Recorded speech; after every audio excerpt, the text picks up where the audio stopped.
Yep. All right, we're live. Yes, sir. Tuesday Night Live. You said, Josh, it is Tuesday, right? I have no idea, man. Josh texted us about an hour ago and said, "Hey, we going live tonight? What time?" I'm like, really? I said, I'm not even answering that. The only reason answering that because literally it's the same day and time every week. Well, I was trying to lead it up. My brain has been out there today. Had a lot going on, and honestly, I sat and wondered for like an hour at work. Like, do we have live at 7 or do we have it at 8? Well, it's 8 your time. That is true. And I knew if I asked John that he was going to have some smirky comment to say. Jimmy Carroll remembered. He's watching. Thanks, Jimmy. Joe Carter remembered. Jimmy, can you remind Josh when we go live every week? He texts me every Tuesday. AJ Hamilton remembered. He's live. So anyway, look, guys, we have the best turkey hunter in the United States with us tonight, Billy Barnett. Hey, Mike, do you remember Billy B.A. Billy Gunn? That's what I wanted to call Billy.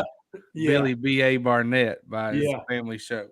I love it. Billy's joining us from Kansas. Billy, what's going on in Kansas, my friend?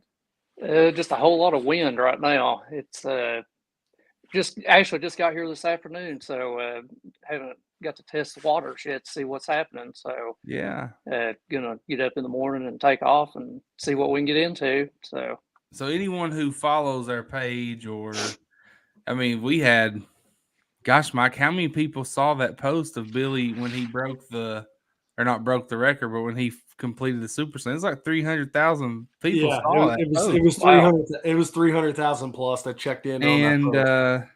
So which is always cool. But if you follow us closely, then you knew already that Billy was chasing it. We've posted about him. He was on here a few weeks ago. And so, Billy, you completed, and I'm trying to find that post. You killed a turkey in Nevada to complete the U.S. Super Slam. Was there like a sigh of relief when you finally completed it? Oh, yeah. Absolutely. You said you didn't know if you're going. I told you before we got on, we all knew you were going to do it, but you had a little bit of doubt to creep in. It's still hunting. I mean, there's nothing guaranteed. So the place I was hunting, and all the birds had moved out of there, and the guy that I was hunting on actually asked me. He said, "Hey, I'd rather you wait till later in the season to see if any of these birds come back." Oof. And I asked him. I said, "Man, I'd just like to come try. So if I have to come back later, I'll do it." But so I kind of went against what he was telling me, and it worked out. I as far as I know, I'm the only person that's killed a bird off his property this year. So nice. So there was a couple guys there before me, and they didn't have any luck. So you were a little doubtful. You knew it was going to be tough, and like you said, it's hunting. It's unpredictable. But the first morning you were out there, how long did it take you to get it done? It was about 2.5 hours. It wasn't a slam dunk. I mean, it didn't fly down. That's an easy. It may not be a slam dunk. That's an easy layup, though. That's an easy free throw. Easy for you to say. we weren't there, right? No. Yeah, we just have confidence in you, Billy. Well, I appreciate it. All right, so let's see. We got a lot of people watching. I want to get through some comments here. People saying congrats, Billy. It says Facebook user, but I don't know who that is. Brad Atwood, Ben Brubaker, AJ, how's it going? Jeremy Meyer says he needs more tags. I need to fill some tags is what I need. Joe says need the Fish and Wildlife not to protect the coyotes and to make a 1 bird limit. Joe is 5 minutes in, already starting some controversy here. Joe, we can talk about that. Who's this here? Mountainside Outdoors, what's going on? Gordy's in Ohio, and his season starts Monday. And so, Gordy, I'm sure you're excited about that. PK says, congrats, Billy. Billy, you just you finished the slam in Nevada. What have you done since then? Because have you been home? You've not been home since then, have you? Not much. I finished that the first day I hunted there, and I actually set aside I hunted Saturday, and then I set aside enough days to stay till Wednesday. So yeah. After I got the bird the first day, then I wasn't far from California, and I drove over there and hunted on some public land. And Nice. yeah, and it was hunted pretty hard. There's a lot of pressure there on that public land. Everywhere I've been this year, I've seen plenty of people hunting. I mean, it's kind of more than I've ever seen. But wow, that's amazing. So it's not just Kentucky. I mean, it's all over the U.S. There's people hunting everywhere. So, well, it's you know, I don't know. We talked last night on the podcast. It's really had the opening weekend for Kentucky's really had mixed reviews, right? So I think Easter being on Sunday had a lot of people not hunting as much as they normally would have this weekend. You know, weather was pretty good actually, so you can't blame weather. But we were about 800 shy of our mark last year. But I you know, I'm going to give the benefit of the doubt and say Easter had played a big role in that. I think this coming weekend in Kentucky, the weather's going to be good. It's going to be a little warmer out. I think it's going to be great. What do you think, Mike? Yeah, I mean, especially mornings. I think the mornings are gonna be really nice. It might get a little hot actually during the day. You know, I think Saturday you could get to 80. Yeah, I was going to say I think we could see some 80s, but I think that's going to be good weather to get after them. You know, we were talking on the podcast. We did a podcast last night, and I think for our season, you know, I think for our season we get into this situation. And Billy, you can correct me. You've probably been around it a lot more, just getting after it than I. But I like in Kentucky when we get to that second and third weekend. I think we start to see where hens are doing a lot more nesting at that time. So they're very much so like very early they could be with hens, but like 8 o'clock they could be leaving those hens because those hens are going to nest to find other hens. That's kind of prime time to where you can catch a gobbler on his own. What do you think about that? Oh yeah, absolutely. I talked to a friend of mine that hunted this weekend, and he actually has already found a nest full of eggs. So wow, nice. Yeah, good. So yeah, what you said. I mean, probably the next couple of weeks is probably just going to get better and better. So yeah, yep. I'm really excited about it. I think with the right weather pattern, and then you know, you just get out there. I mean, get out there and hopefully something happens. I'm looking forward to seeing more pictures from folks and hopefully everybody that's watching and joining us tonight can get on a bird, and we want to see pictures. Yeah, let's go ahead and ask everyone if you turkey hunted this weekend. I want to know how it went for you. Did you at least hear gobblers? Joe Carter said he saw 3 hens and 4 deer. That was not the start he was hoping for. I saw 1 hen and was close to a gobbler, but the problem with me seeing that hen is she saw me too. And after she saw me, it was game over. And I only had a couple hours each morning. That was Saturday morning. I mean, 10 minutes within daylight, I was on that gobbler. Like it just happened so fast. And then an hour later, it was over. And so Sunday, though, it was just a nice sit in the woods. I didn't hear or see anything. Doug says Easter is always on Sunday. Doug, I know Easter's on Sunday. I've been going to Easter service since I was born. But it's not always the opening weekend of turkey season. You know, sometimes it's in March. Sometimes it's in late May. Who knows? Let's see. Jacobs from Illinois. Lots of Illinois birds gobbling. Missed one on Saturday at 9:30. Someone else said they missed one at 35 yards. Go ahead, Josh. I was just gonna say I've seen that. It just says Facebook user. That's people that's in the group. You can't see their name because they're in the group. Mountainside Outdoors said he put one down today in West Virginia. Nice job, Mountainside. Tell us your name, Mountainside. I feel like I don't know who I'm talking to here. An entity, not a person. Joshua said didn't hear a single gobble and didn't see any turkey. Several deer and found a shed, though. Hey, that's a plus. What about mushrooms? Anybody find some morel mushrooms this weekend? I looked and didn't see one.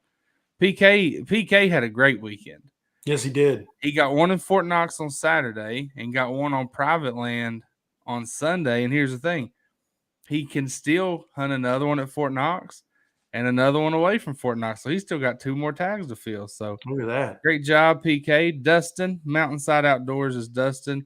And Jacob found 15 in Illinois. I'm thinking he's talking about mushrooms. So I think I think a lot of people get just as excited about morels. I feel weird calling them morels. I'm gonna call them hickory chickens. There ain't many people call them that. I think a lot of people get just as excited about hickory chickens as they do turkey hunting. Yeah, some people do. Some people just give up on turkey hunting. Billy, when you're out in other states, and maybe you've already filled your tag early that morning, or it's a slow day, what do you do with your time? I'm either driving or sleeping. One of the two. Yeah. All right. That's about it. Billy, growing up, did you call them morel mushrooms? Did you call them hickory chickens? Dry land fish. Dry land fish more than anything. Yeah. Man, I hadn't heard that term until probably 3 or 4 years ago. Everyone in Harlan calls them hickory chickens. I'd never heard that before either. And I found someone said killed one Saturday and found around 80 hickory chickens.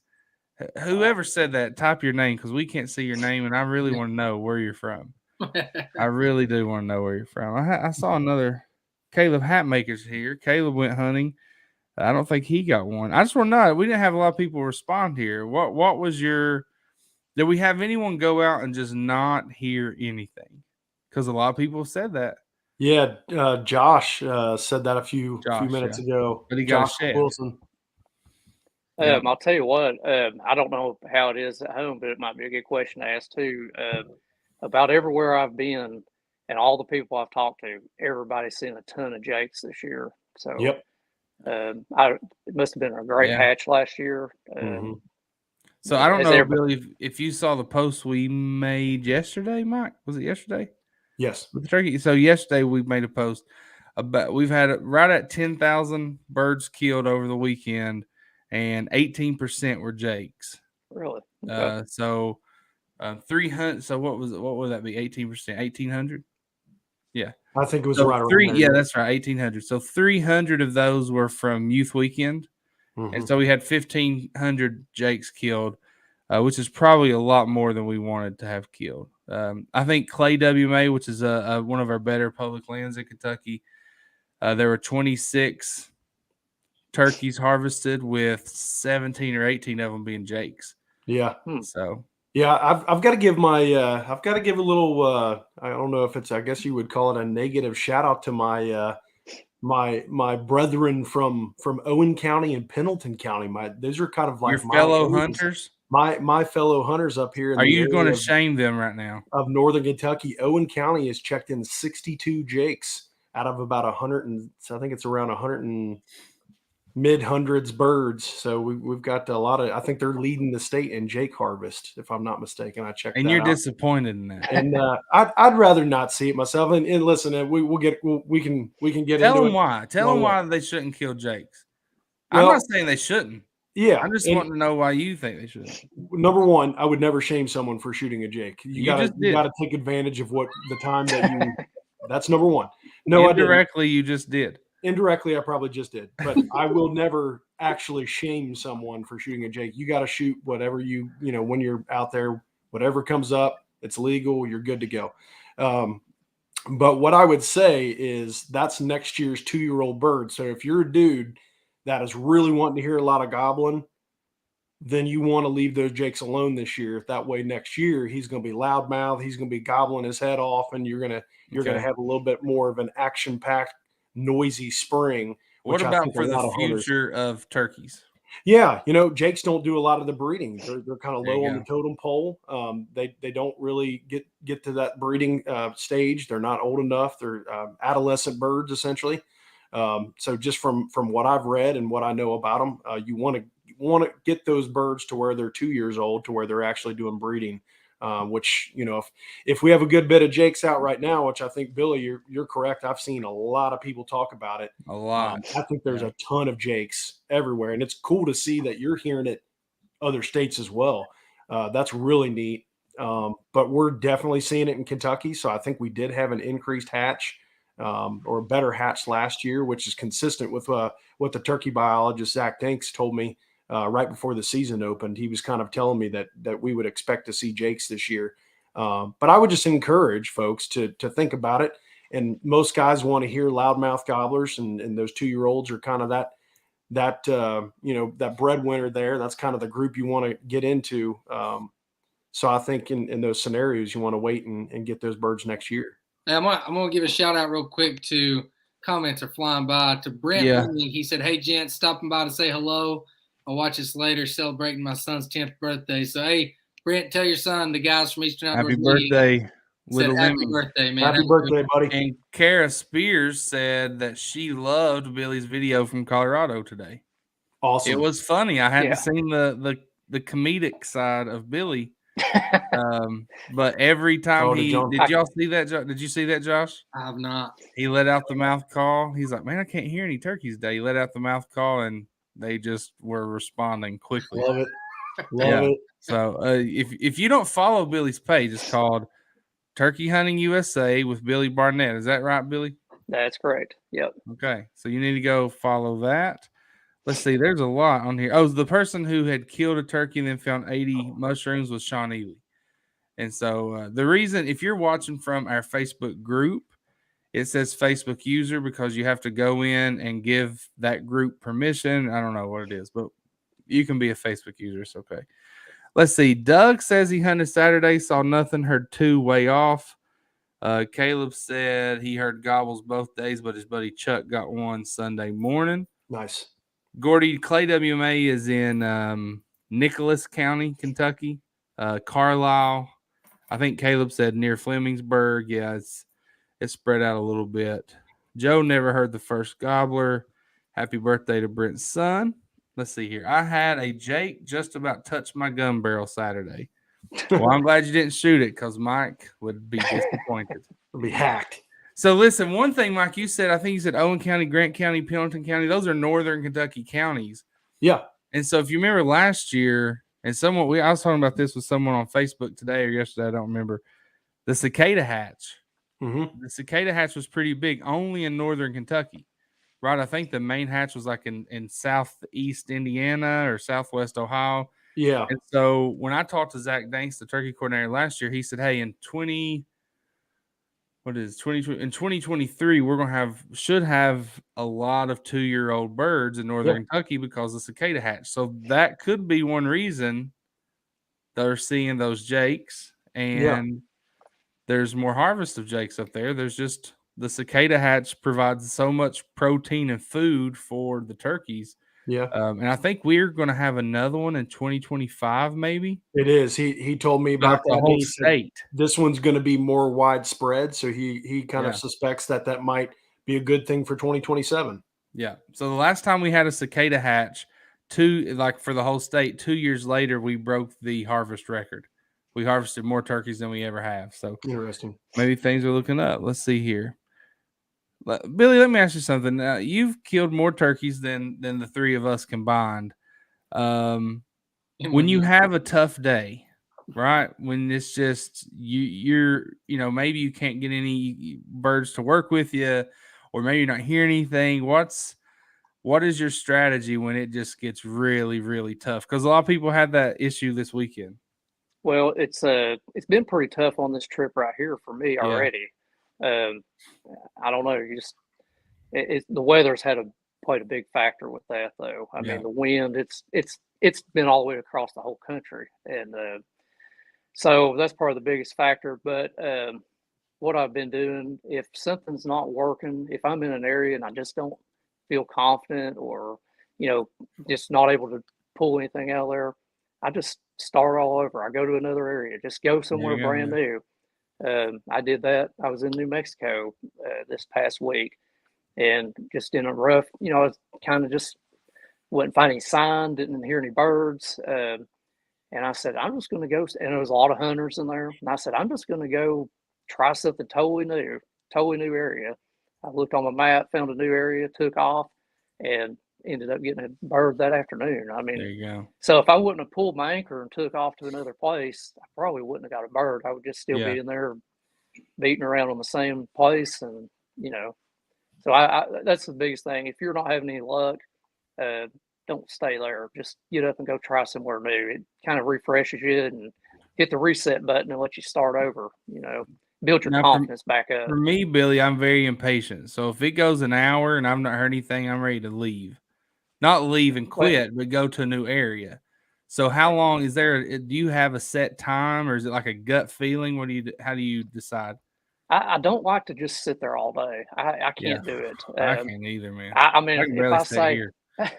if I say I'm going to go in here and I'm going to sit all day, I'll look at my phone and an hour goes by and I'm like, I'm about ready to go somewhere else. So Yeah, it's tough. I don't care. Even if you think there's a turkey going to come through there sometime that day, I want to go out and try to make something happen. Yeah. Now I'm patient when I need to be, and every situation's different. If the bird's going to be back in there, if you've seen him in that area, certain times, then it's time to sit. But every situation's totally different. I mean, you just kind of, like you said, you got to go with your gut. If you're not feeling it, go do something else. Go somewhere else and do something different. So. Yeah, it's kind of like when we go fishing. Me and Josh, we love to buy a lot of fishing gear.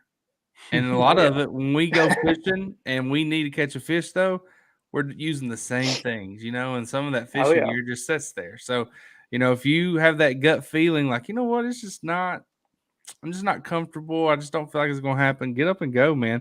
Yeah, we have a question here. Has Billy kept up with how many turkeys he's killed his entire time hunting? So your career turkey harvest results. I don't know. I don't even know the proper term there. So how many in your lifetime? Do you know? Yeah, I've actually kept them all on a spreadsheet and got at first when I was younger, I didn't really keep as much records like the weights and the beards and lengths and all that. But I've kept up with about every one of them and got all the counties and all that stuff that I've killed. What's the total? What's the total number? It's over 150. It's over 150. 150. What's your heaviest? 27. Ooh, that's big. And that was I think it's 2701, and it was from Iowa, and it was actually the thickest beard that I've ever killed. I was about to ask you, what's the longest beard that you've? Actually, the longest one was right at 12 inches, and it was in Tennessee. Wow! To beat it all, I mean, and his beard kind of. At the very end, it kind of curled back in, and it had a bend in it, and I think that maybe kept it from, kept it growing, made it longer. Yep. But you said you're in Texas or Kansas right now, right? Kansas, yeah. I just had an offer at work to leave on Sunday to go this week for 4 days to hunt, like gas paid, food paid, travel paid, everything paid to go hunt turkeys in Kansas. Well, come on out. Basically, my boss said no. Oh. The army invited you to go, and then the army told you no. I know. Come on. I was very disappointed. I thought, man, this is going to be awesome. They was like, yeah, probably not. And I was like, gosh. All right, Billy. Next question. Let's make this 2 questions. What's your favorite state to hunt in, other than Kentucky? And what is the best state? So, what has the best turkey hunting? What is your favorite? Maybe it's the same state. There's a whole bunch of different states that I've really, enjoyed, and it's hard to just say one for sure. Hawaii, like I said before, is really hard to beat. I mean, you're in Hawaii. Sure. I mean, so. But other than Hawaii, I would say, I'm out west right now. I mean, these western states you've got some of the prettiest scenery that you could ask for. There's deer and elk and just all kinds of wildlife. I mean, even if you're having a bad day turkey hunting, I mean, you can still look around and enjoy everything. So it's worth it. You got to take in the whole experience. Somebody said, I guess this person knows you, Billy, said, ask Billy how wide his widest deer is. It's huge. Oh, yeah. 21 and a half inside on the spread on that one. Oh, yeah. Wow. Billy's a hunter. I mean, he's a turkey hunter, but Billy's just a hunter. Let's see. Brad is still waiting for his season to start in Michigan. I think he's still got another 2 or 3 weeks. Yeah, Gordy says snow gobblers are great. I saw some people that killed birds in the snow this morning or yesterday morning. I think in Eastern Kentucky it snowed a little bit. Yep. Billy, I feel like you're. That was in. I'm sorry, Josh. That was in West Virginia. He killed his first bird in the snow today. So yeah. That's pretty cool. Good job, Dustin. I was just gonna say, some people can just go out and it seems like they kill birds every time they go out. I don't feel like you're a hunter. You're just a killer. You're just, Well, some people just go out and they do it every year. They're not hunters. They're just killers. They just kill them. Yeah, I was getting ready to say Closers. Billy's coming on the Eastern Outdoors Media Show here and single-handedly admitting that he's the reason for the decline of the turkey population. Yeah. Just be careful, man. I wish it was. Oh man, I'd love to have that trophy. that's funny. All right, well, we're going, like Mike said, we're headed out. He has been a killer since he was in high school together. So you got a high school buddy watching. Unfortunately, we can't see his name. I don't know. So whoever Billy's high school buddy is, post your name. We can't see it because you're in the group. So, Billy, you're in Kansas. You've killed how many turkeys so far? 4 this year. 4. So that's Nevada, California, Colorado, and Kansas. Is that right? No, I didn't kill one. Actually, everybody thinks I killed one in Colorado, but those birds that were gobbling this morning were all, I called them into 10 yards. Every one of them was jays. Were they? I mean, okay. I roosted one last night, and I took off and got up the mountain and got there this morning and heard them gobbling. And I mean, they were hammering. I mean, and so I took off running to them, got about 200 yards from them, set up, called one time, and they cut me off. And I mean, literally, by the time I got my gun on my knee, those dudes were coming over the hill, and they popped up about 60 yards. And all 4 of them was jakes, and they came out there and they were just gobbling their heads off at me. But Billy, go ahead. I was just going to say, sorry to interrupt. I was just going to say, were the birds that were hammering, were those the jakes or were those gobblers? They were the jakes, and they were Merriam. So I mean, okay. They sounded just like a gobbler to me. Yeah. I mean, I couldn't tell a difference. And so I was expecting to come over the hill and have beards, hanging down. But I looked at them for 10 minutes and couldn't make a beard grow. Wow. So, I'll tell you, the reason I asked that is because I know, you get a big group of jakes like that, and you might have a gobbler or 2 that are there, but if those big groups of jakes come in, they might just run them right off without you even getting a chance to get them. So I was just curious to see if maybe that was the issue this morning, is if maybe those jakes ran the gobblers off. Yeah, I've seen that a lot, but that was actually the only birds I heard. I mean, I went to 2 or 3 spots this morning, and then that the wind was coming in, so I just pulled the plug. And I was meeting a buddy here in Kansas. He drove out from Kentucky, and he's here with me, so we're going to hunt a few days together and awesome, and just work our way back home. So Jimmy Carroll said, here's how his luck is. He could be the only person playing bingo and still lose. That's kind of how I feel sometimes when I'm in the woods too. He said that's his turkey hunting history. Thomas Collins. So I got to give Thomas here a shout out, because Friday night about 11 o'clock to midnight, I messaged Thomas and I said, hey man, my plans I was supposed to go hunting above my mom and dad's house in Harlan, and I couldn't get access to it. A few things fell through, couldn't get access. And without me having to walk about 3 miles before straight up the mountain before I even got started hunting. And I deer hunted up there before, and had a close encounter with the bird. So thanks, Thomas. I appreciate it. But he's getting to go Thursday morning. I'm glad, Thomas. I bet you Thursday you check Thomas's Facebook, he'll have a picture of a turkey on the ground. Get him, Thomas. This guy says they whooped him. Hey, Billy, your friend was Chris Creech. Oh yeah, I know. Me and him doubled before. There you go. Yeah, nice. He was actually that was my first double ever was with him. Nice. Mike had a double last year, didn't you, Mike?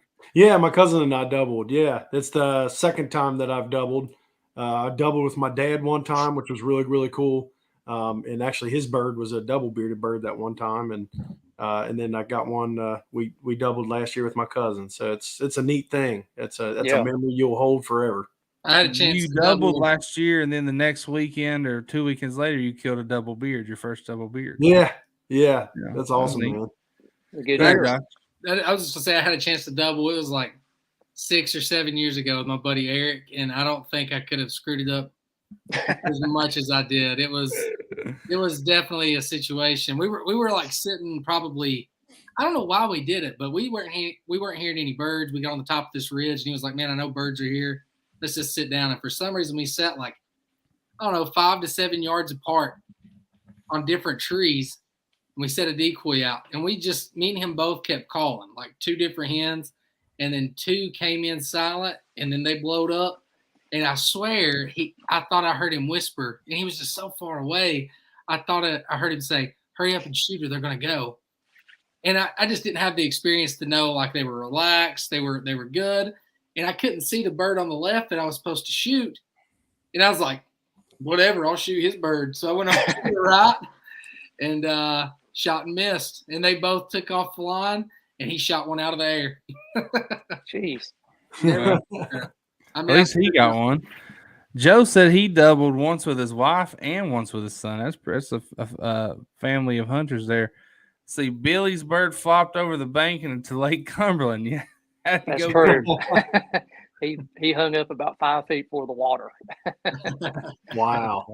That's what I was talking about. I don't know if I was talking about this in something I wrote or with someone I was talking to or what. But in Kentucky, one of your best opportunities to hunt turkey or deer is around our lakes. Lake Cumberland, Green River, Rough River, all those that public land around those lakes are always great opportunities for deer and turkey. I mean, they're always some of our best public land places. What? Don't be telling everybody now.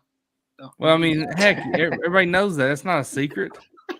I can get on here and say, I'm trying to beat the comments. I can get on here and say, boys, I tell you what, there was 100 turkeys killed in Daniel Boone National Forest, and somebody would get on here and say, quit burning people's spots. Well, there's 700,000 acres. Yep. Yeah. Come on.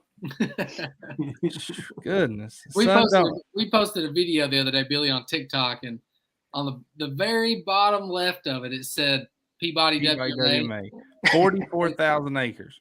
I mean, we had like 30,000 views on this video, and we got blasted. Like, I can't believe you're mentioning this and that. And I mean, honestly, it's 44,000 acres, guys. Like, you don't know where I'm at. Like, some guy said, I just want to sympathize with Joe. He said his son doesn't hunt anymore because he went vegan. I'm sorry, Joe. I'm sorry. Someone on that video, on the TikTok video, and if you follow us on TikTok, if you're on there, most of you are probably like me, you have a TikTok account. You have like my personal account has no videos, but you watch it a lot. You can learn a lot. I cook off TikTok usually, or fix my car or something. You can learn a lot on there. But anyway, I said that about Peabody, and in the video, we heard a gobbler, and as soon as we heard it, there was a gunshot. And we knew that probably wasn't it, but we were just like, like there's a hunter nearby, whatever. Well, then, somebody in the comments, I said something like, oh, man, we thought someone had killed our turkey that we were after, So we heard it gobble. We heard a gunshot, and then it gobbled right after that again. So we were like, yes, let's go. And we took off. And some guy on there said, it's not your turkey unless you lay hands on it. I would have killed it and put a feather on your windshield wiper. You made me mad. So I replied and said, you would have missed. And then he got mad and said something back. So I'm just tired of those guys, PK said, who else is a weekend hunter? That'd be me.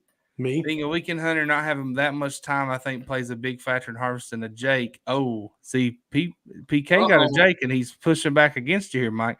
PK, no. I want to apologize to you on behalf of Eastern Outdoors for my hateful comments about harvesting Jakes. Nothing about what I said was hateful. Nothing what I said. Hey, listen, I said before I got started, I agree, PK. If you don't have time to hunt and a Jake comes up and you want to shoot it, it's perfectly fine. There's nothing wrong with it. I'll tell you what it is, Mike. You said the northern counties was the one that killed a bunch of Jakes, right? Yeah, Owen County harvested 62, and Pendleton, I think it was like 54, 52, something like that. Tell me that's not a guy upset that he memorized those numbers. I just don't think up in the city they taught y'all not to kill jakes in school. Is what it is.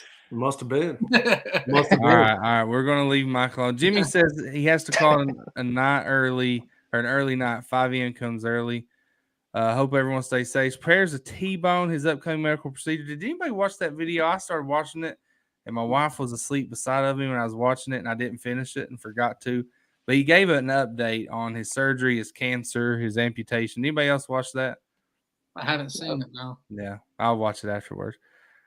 Eddie is here. Eddie, you just get in from catching fish, bud? Me and Josh were talking, Eddie. We don't know if this spring has been so up and down weather-wise. The fish are so hit or miss right now. I'm afraid we're just going to get to summer and we never had like that full spring experience. Can I give an update real quick on that? Hold on. No, let's read Doug's comment. I don't want to, we got Billy here. I don't want to talk about fishing, but Josh, go up to Hopkins County. You live in Hopkins. No, you don't. You live in Hopkinsville. Go up to Hopkins County and check the new WMA for us. And it has some good fishing lakes. Yeah, we need to check that out, Josh. New WMA. We'll talk about it when we get off here.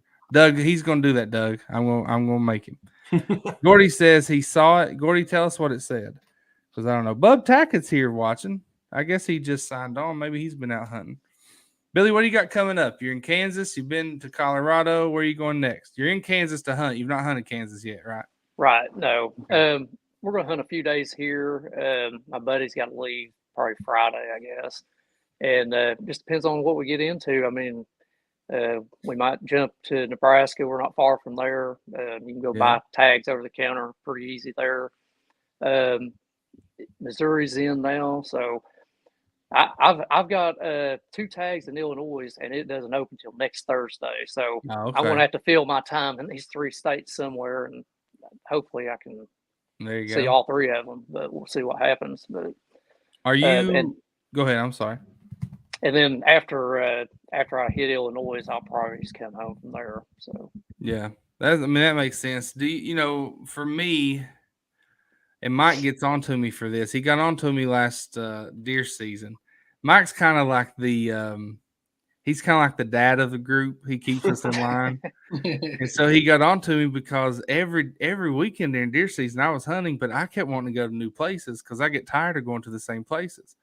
And he's like, dude, go where you've seen deer and just stay there, okay? He's like, just stay there and you're going to kill, And I didn't listen to him. But when you're hitting these states for the second, third time, do you go to those same places? Or are you trying to scout out new places? Or, how does that work for you? Well, when I allowed a couple days it's about 2 days per state until this point here. And this is where I kind of slow down and just do whatever I want. When I went to Colorado just a couple days ago, I actually went back to the same place I killed my bird a few years ago. And just like we talked about earlier, I went in there. I got there that afternoon, didn't see any sign, didn't hear anything. But I didn't give up. It was kind of windy. The next morning, it was a pretty morning. I got up on top of the mountain. I could see for miles and never heard a bird. So another friend of mine, he kind of told me about some public land north of there. It was about a 3-hour drive, but that's the shortest drive I've had this trip, so it didn't really matter. But so I just pulled up my stakes and took off up there to some BLM land and something totally different. Saw some amazing country, and those 4 jakes could have very well been 4 longbeards. I mean, you never know. I mean, you never know. I know one thing: you're gonna need an oil change when you get back. That's it. Yeah, Are you probably driving Are you driving a rental car though? I wish. Okay. No. Well, I thought you may have flown out there.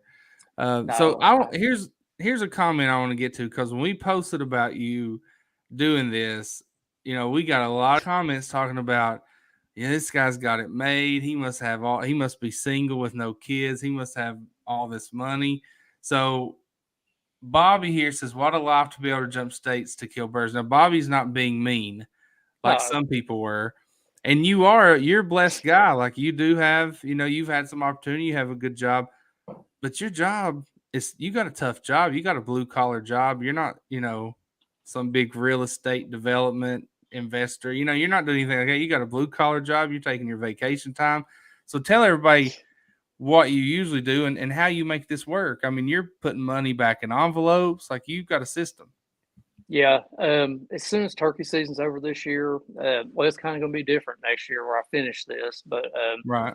Well, tell us how you have done it, I guess. Okay. Yeah. In the past, trying to get these states, I would make an envelope and I would write this. I would kind of get a game plan which states I wanted to hunt next year. And this starts June 1st. I mean, as soon as the turkey season's over, I'm already planning for the next year. Yeah. And I would get these envelopes and I would write which state that I want to go to. I'd figure out how much the cost of the license was, whatever kind of cost that I thought I would, even plane tickets or whatever. And I'd have all that wrote down on the front of that envelope. And then every paycheck, I would just take out cash, start stuffing it in that envelope. When I got it paid off, I'd put a check mark and throw it in the gun cabinet. There and you then, go. By the end of the year, you've got most of them paid for. And you don't have to come up with a bunch of money, right?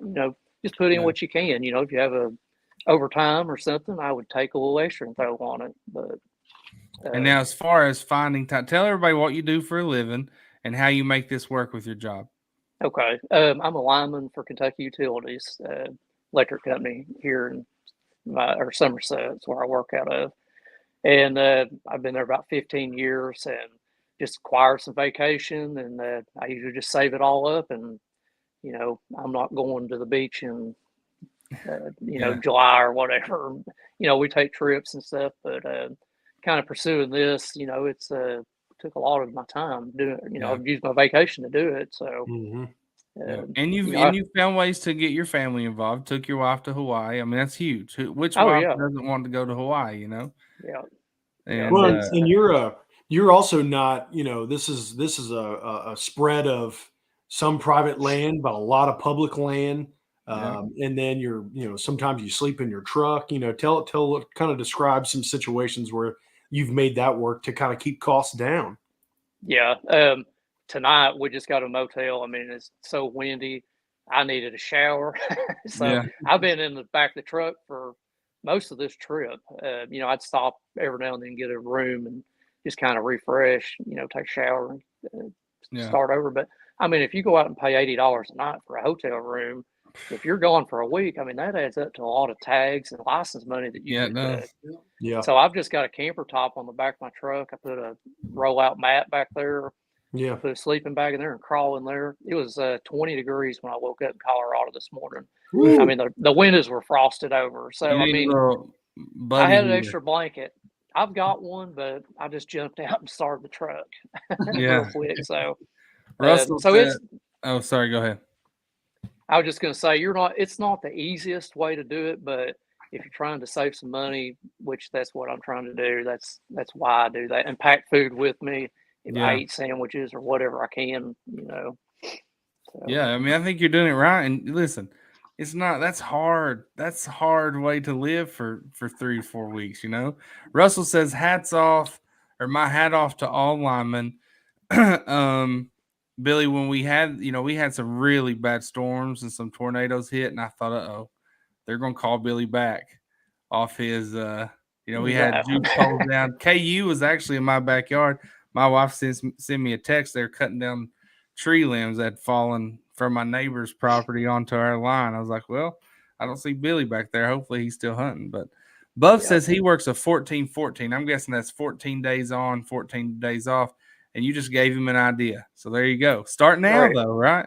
If you wait till next March, you're not going to do it. No. You need to start planning right now and try to get a game plan of what you want to do next year. And then if you if you can't hit all those states, you've got extra money to use for something else, to put towards the next year. So, if you don't use it, buy you a new shotgun or bow or go deer hunting in the fall or there you go. Just, skip the McDonald's and I would say Starbucks, but a lot of people don't have Starbucks. But skip those and put that money in the envelope and you'll be set. Let's see. PK, I ain't reading that out loud. So Billy, no need to rough it hunting with me. We need to connect. No need to rough it hunting with me. We need to connect. I'm not sure what he means about that first one, but Nathan wants to connect with you. Gordy says that's tough. I think Billy is a tough son of a gun. PK says his cousin is a lineman. So Billy, let me ask you this. So you've completed the what's it called? The Super Slam. Super Slam. U.S. Super Slam. Yeah. You've completed Like the the US wrestling. I think Yep. we used Summer Slam, but Super Summer Slam. Slam. Yep. So you've completed that. That's kind of been your goal for how long? How many years? Since 2016 is when I That's got fast. the idea that I would start it. So what is your quick. What's like that next project? Like, I know you're just kind of traveling now, hitting the States as you go. And I feel like for me, it's like we do Eastern Outdoors Media. Like, used to, I just hunt and fish. But now it kind of adds something to it. Like, oh, man, I'm going to go out and film. I'm going to get it on camera. And I love doing that because it's almost like a competition to get it on film. So, like, is there anything, like, in your mind that's next? Like, man, I got to do something else. Like, there's another step. Doing the filming by yourself, I'll tell you what, it's the hardest thing I've ever done in my life. It's hard, man. It's so hard. You don't just go out and hit record and you got it all. I mean, these guys that are filming, and I'm trying to do it, but you'll have a hunt and the bird will come in from behind you and you're by yourself. I mean, what do you do? Yep, that happened to me this weekend. So these guys that are doing it by themselves, even filming just period, it's tough, but especially by yourself. And that's a huge challenge. My buddy, I'm going to film him trying, hunting out here, and it's going to make it so much easier because if you're trying to handle a gun and a camera and everything else that goes into it, I mean, I didn't realize how hard it was until I. You almost have to have a cameraman. Yeah, I will say this. Last week we had the guy from Newcomb grab and go hunting blinds on. Yeah. And I had my Newcomb blind. So Saturday morning when that gobbler fired up, I had it in the bag. I just didn't have time to get it out. I didn't want to make that much noise or movement, really, more than noise. But Sunday, when I went in there really early, I set it up. It takes 5 seconds to set up. I don't know if you saw it, Billy, but it's just a screen in front of you.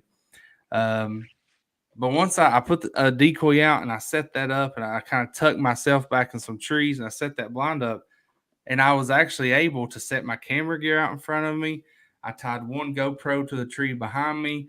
I had one I was putting on my gun. I never got to use them, but it did make it easier having that screen in front of me, where I'm not. Because if you don't have that and you're trying to do it, you're terrified that something's going to see you. You're going to make.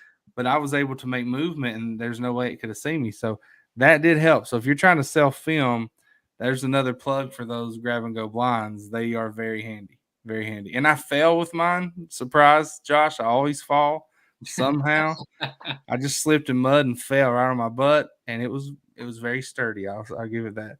Billy Nathan asked, "What do you think of the funky chicken?" So what decoys are you using? And if you do use the funky chicken, what do you think about it? I got a funky chicken. I've heard a lot of people kill them with that thing, so I don't have one myself. But $20 at Walmart. Yeah, I mean they're selling the fire out of them. I mean you see them everywhere. So if you got a bird that's going to come into a decoy, a lot of times they're going to come. I mean they used to come to those old foam decoys, the feather flex. That's what Josh started out with those, and what I got. So.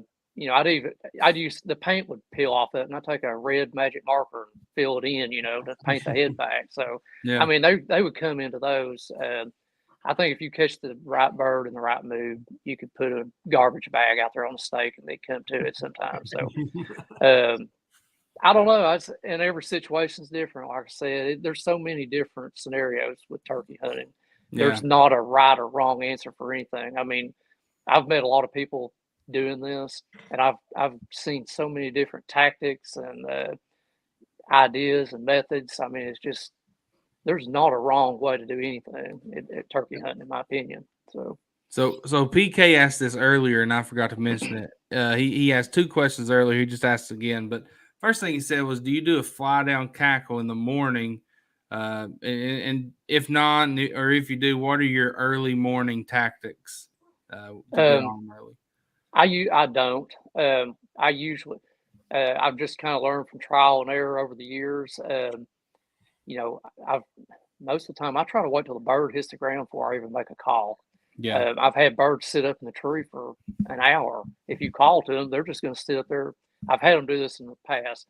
Sometimes they could fly down to you and come right in, but I have had them sit there for an hour in a tree and never fly off the roost. So, boy, that's aggravating when that happens. Now, when we talked to Harold Knight, who is probably one guy that's killed more than you, Billy, I guarantee it.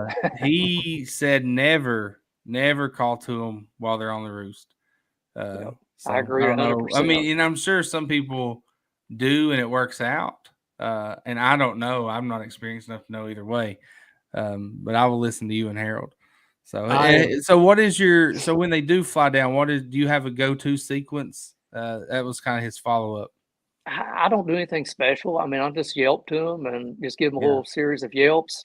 If they hammer down and answer me, I'll wait a little bit, and you can tell if they're going to, if they keep gobbling, you can tell if they're coming to you or not. Yeah. If they stay in the same spot, I'll give it 5 minutes or something. Call to him one more time. If he answers me again, he knows you're there. Yeah. Put the call down, and I can guarantee you, if you sit there long enough, that bird will come and see what you are. Just check you out. The biggest, I've had so many people say, man, I got this bird, and I was calling to him. He's coming in perfect and hammering down all the way. And then he just quit. And I never, kept trying calling to him. He wouldn't gobble anymore. Well, my experience is the more you call, I mean, there is some birds out there you can call them right to your gun barrel, but most of the time I've had better luck just being quiet. Their curiosity will bring them to you every time. I've heard a lot of people say that, and being a relatively new turkey hunter, it's really hard not to call.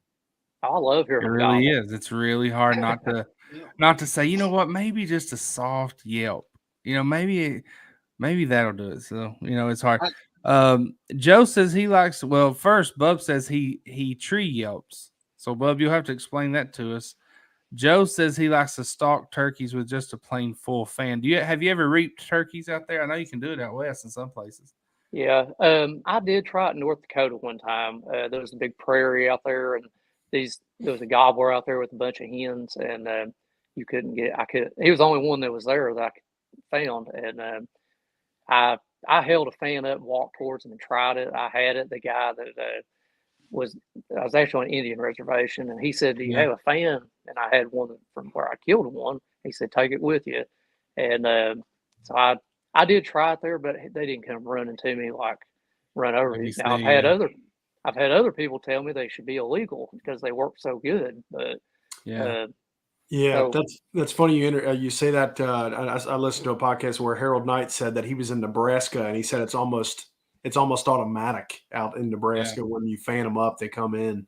Well, he told us, I think he told us, Mike, that he and Michael Waddell had those 410s holding the fan with one hand, the 410 in the other, and they were so close they missed. Yeah. They got so close to the bird that it was like a surprise, and they missed the bird. So, Nathan has a good question. He says, Billy, now that you've done this, I mean, I guess if you haven't, you have to register with NWTF and whatnot, and that may open some doors. Are you wanting to do anything in the turkey hunting industry? And maybe, I know you're trying to build your channel. Yep. And, I think everybody needs to know about Billy Barnett. Is there anything you're wanting to do as far as just making a bigger platform for yourself? I've got some ideas that I'm working on. Obviously not right now, but as soon as turkey season's over, I want to I've got a couple ideas that I'd like to try, and I'll let you guys know what that is coming up when I get closer to it. So, because people I mean, they're interested. I mean, anytime something is accomplished that people can appreciate, and they know the effort and the time and the skill set that it takes, and it's like aspiring to something bigger. It's like when you're a kid and you want to be an NBA player, and it's kind of like that. And you've done something that all of us would like to do, but we know that we're not going to. And so, I mean, not that we can't, but we're just probably not going to do it. I mean, it takes a tremendous effort to do that. So I think a lot of people are interested in hearing those stories. Mm-hmm. I told my wife just yesterday or today, actually, see, I started on this trip right here. I started in Louisiana, Texas, Arizona, and New Mexico, Colorado, and now Kansas. And I've only killed in 2 of those states on this trip. Oh, okay. And it's kind of really set in on me. I told her, I said, man, I have been pretty dang lucky on that. Because look at these states. I mean, if I had to go back to them again, Yeah. that's a lot of, the weather, like I said, it's been the biggest factor on this trip. I bet. But, I could have had that originally. So Yeah. I was pretty lucky. And it's kind of, the reality of it's kind of setting in on me, you're not guaranteed to get one every time you go out. So yeah, absolutely. Rodney says it's been a slow season so far for him. Hope it picks up, Rodney. Josh, were you gonna say something a while ago? I feel like I was just gonna say to Billy, you've killed 4 birds this year. I might have to get in the woods because that's about as many birds as I've caught largemouth this year. So I need to get listen, what Billy said, man. Anything outdoors in the last 6 weeks, the weather has just been killed it. Insufferable. The white bass run, I've seen people catching white bass, but every day I want to go, it's raining or the creek is just blown out from the water, from all the rain rather. And so I'm just like, man, it's just when we have a good day, I don't have time to go. My schedule doesn't allow it. So Nathan says you could write a book, tips, tricks, and guides. He also says maybe have a patent on something, a decoy or call. And, but I think one thing about you, Billy, I think you're just a simple guy. You don't have any big calling secrets, or you're not buying your avian or DSD decoys. I guess that's DS decoys. I don't know. But anyway, you're just simple tactics getting it done. Hunting, man. That's all it is to me. I mean, people ask me, well, do you do anything different here or out here or out west? I'm like, well, just go turkey hunting, There you go. They're all turkeys. I mean, like I said, there's not a right or wrong way you can do it. I mean, going fishing, you can ask 10 guys and get 10 different answers on how to catch them, You're right. Mm-hmm. And that's the good part of it. I mean, there's not a set way to do it. Everybody can be their own person and kind of use their own imagination to do whatever they want to. Yeah. Something might work better that none of us have ever tried. So, well, here's one thing I think, Billy, is that 49 states, there's turkey hunters in every one of those states. And so you could do some kind of series where you talk about every one of those states. You talk about your experience, what happened, what worked, have somebody on, because you're going to have people in that state listening. And so that's at least there's 49 episodes right there. There's a podcast right there. Oh yeah. So yep. All right. Well, guys, it is 9:59. Doug says he went to Salt River 2 weekends ago, had one bite. I went to Salt River a few weekends ago, caught a smallmouth. That's not what I wanted. But anyway, let's see. Bub says overcalling is the most made mistake by hunters, including myself. Ditto. Same here. Well, Billy, we're going to let you get to it. I guess, what is it, 8 o'clock there? It is, yeah. 8 o'clock, so you're not still young. It's almost 9, actually. Almost 9. Okay, so you're just 1 hour I've lost behind. track of days and time. Yeah, don't worry. Josh does too. I do it all the time. Yeah.